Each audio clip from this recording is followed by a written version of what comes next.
জি, আমাদের আর 4টা ম্যাচ বাকি আছে। সো আমরা চেষ্টা করতেছি ম্যাচ বাই ম্যাচ জিতে এবং আমাদের টার্গেট হলো প্রত্যেকটা ম্যাচ আমরা যাতে জিততে পারি। আমরা ভালো ফ্লোতে আছি আলহামদুলিল্লাহ। লাস্ট 2 ম্যাচ হেরে আমরা একটু ব্যাকফুটে ছিলাম। সো মাস্ট নিডেড উইন ছিল আমাদের জন্য। সো আলহামদুলিল্লাহ যে আমরা ম্যাচটা জিততে পেরেছি। এবং আপনি যদি ব্যাটিং ইউনিট দেখেন, অ্যাজ এ ব্যাটিং ইউনিট সবাই কন্ট্রিবিউট করেছে। বলার যদি দেখেন সবাই কন্ট্রিবিউট করেছে। সো এটা টিমের জন্য একটা খুব ভালো সাইন যে টিমের সবাই একসাথে পারফর্ম করছে। ব্যাটিংয়ে আপনি আজকে কি করলেন? প্রথম বলেই হয়তো জিরোতে একটা লাইফ পেয়েছিলেন, ওখান থেকে তাহলে আপনার প্ল্যানটা খুব অ্যাটাকিং অনেকগুলো গিয়েছিল, প্ল্যানটা কি? না, আমার চেষ্টা ছিল যেটা যে আমাদের মানে শুরুটা মানে স্টার্টিংয়ে আমাদের হায়দার থাকে, ক্লার্ক থাকে। সো আমার জন্য জবটা অনেক ইজি হয়ে যায়। সো আমি চেষ্টা করি বলে মেরিট অনুযায়ী খেলতে। আমরা একটা বড় পার্টনারশিপ করতে চাই উপরে, যাতে আমাদের নিচের ব্যাটসম্যান যারা আছে তাদের জন্য পরে কাজটা ইজি হয়ে যায়। এটা বলে একটা ভালো ম্যাচ গেল আপনার, 50 করলেন, উইকেট নিলেন, বাট ফিল স্পেশাল। তো সব মিলিয়ে অ্যাসেস করছেন কিভাবে এই আজকের পারফরম্যান্সটা?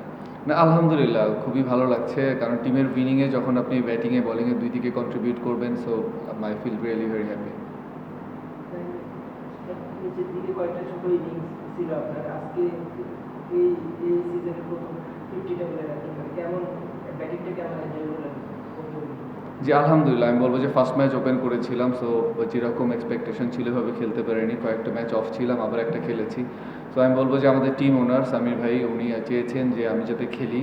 সো আমার মনে হয় ওনার চাওয়াতেই আমাকে আজকে মানে আমি খেলেছি আজকে। সো আমি আল্লাহর কাছে শুকরিয়া জানাতে চাই এবং সামির ভাইয়ের কাছে থ্যাঙ্কফুল যে উনি আমাকে অপরচুনিটি দিয়েছেন এবং বিপিএলে ওনার টিম আমাকে পিক করেছেন। I am really thankful to Samir ভাই।